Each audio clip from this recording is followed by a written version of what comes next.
नमस्कार। आजिर कवितार शीर्षक है गोमाता। गोमाताटी आम द्वितीय जननी तापादे कोटि जुहार। गोमाताटी आम द्वितीय जननी तापादे कोटि जुहार। माता ठारू सेही सबुथिरे बेसी हिताकांक्षी संतानर। गाईटीए जदि रखिथिबा घरे गाईटीए जदि रखिथिबा घरे अभाव होइब दूर। सेही आम माँ से आम सोदर ताकू कोटि नमस्कार।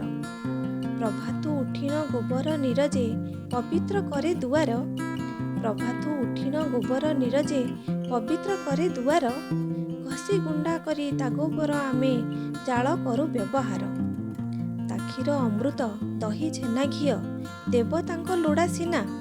ताखीर अमृत दही छेना घिଅ देवतांक लुड़ा सिना। संतान संतति खाइले तारस बढ़ई शक्ति भावना। यज्ञ बेले होम हुए घिଅ तार। यज्ञ बेले होम हुए घिଅ तार।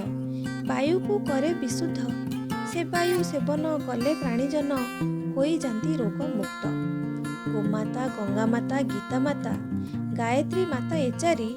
भारत माता को कोटि नमस्य आमरी।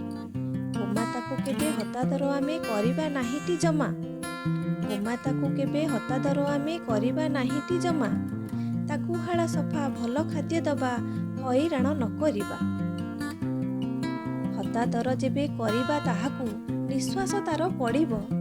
हतादर जेबे करिबा ताहाकू निश्वास तार पड़िब। देह मन प्राण रोग शोक दुख अशांति रे प्राण जीव। धन्यवाद।